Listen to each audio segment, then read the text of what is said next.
the epic samurai clash that united Japan. The year is 1600. Japan stands on the brink of a historic turning point.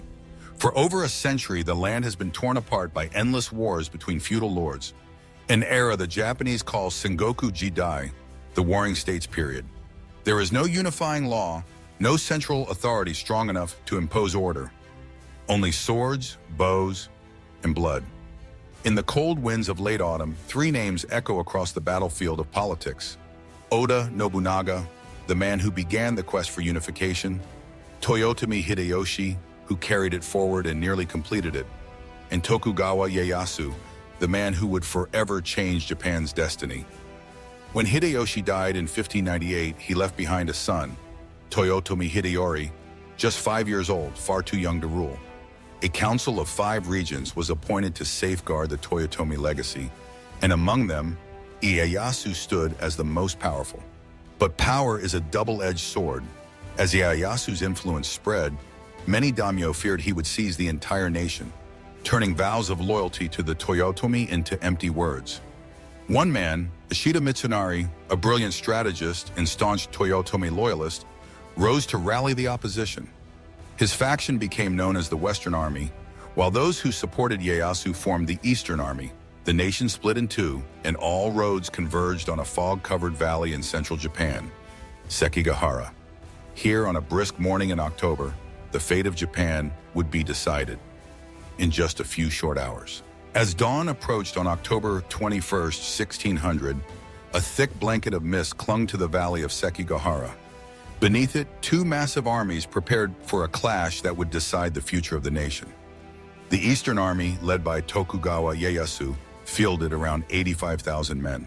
His forces included some of the most disciplined samurai in the land, drawn from powerful clans in the Kanto region.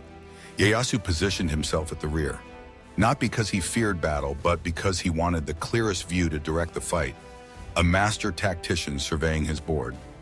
Facing him was the Western Army of roughly 80,000 warriors, commanded by Ishida Mitsunari.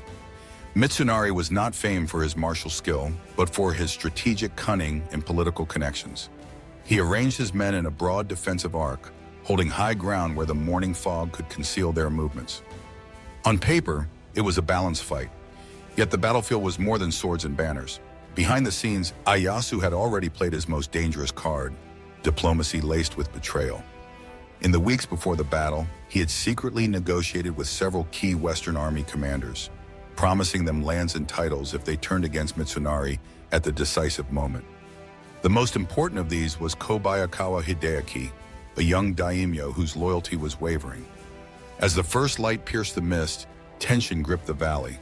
The silence was broken only by the rustle of armor and the distant cries of war horns. Both armies stood ready, but many eyes, on both sides, kept glancing toward Kobayakawa's position on the hills. Would he charge in to defend Mitsunari, or would he betray him? In Sekigahara, that single choice could shatter an army or crown a new ruler of Japan.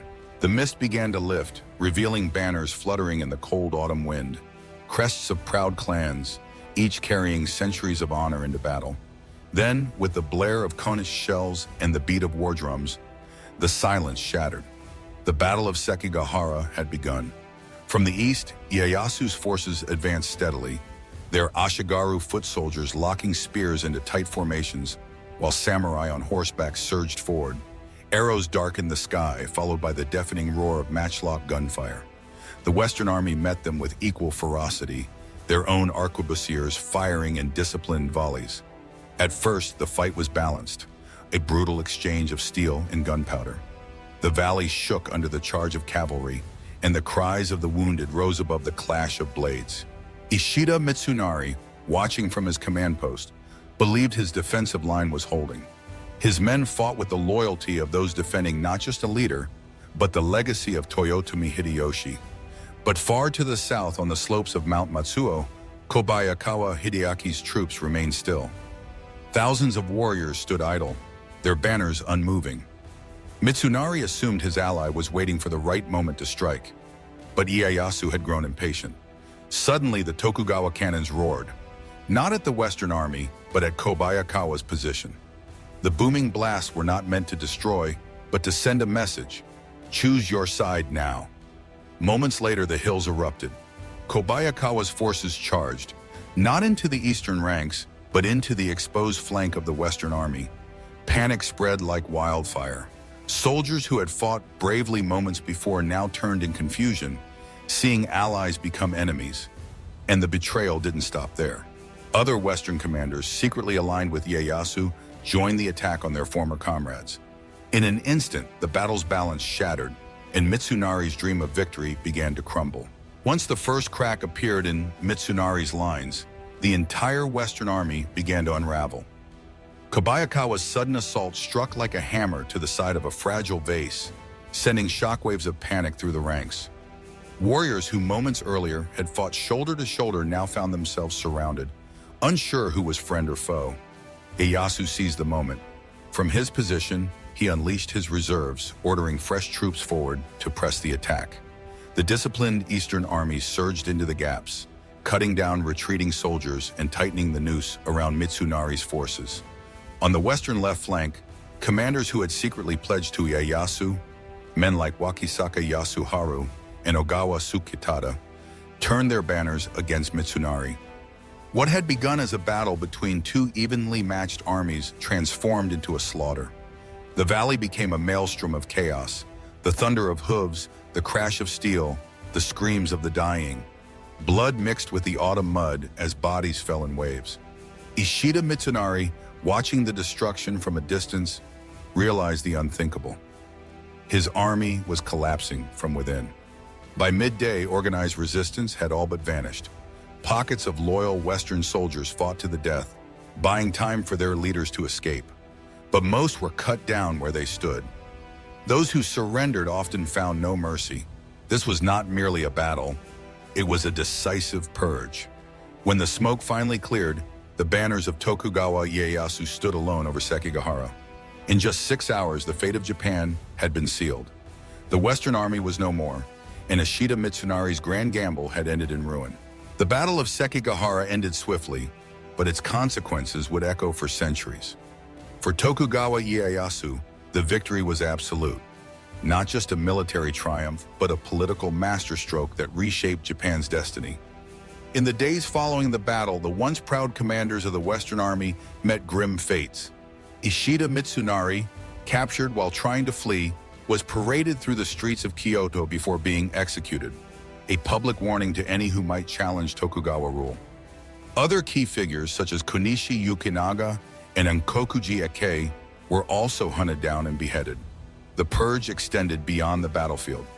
Ieyasu confiscated vast lands from the defeated daimyo, redistributing them to loyal allies from the Eastern Army.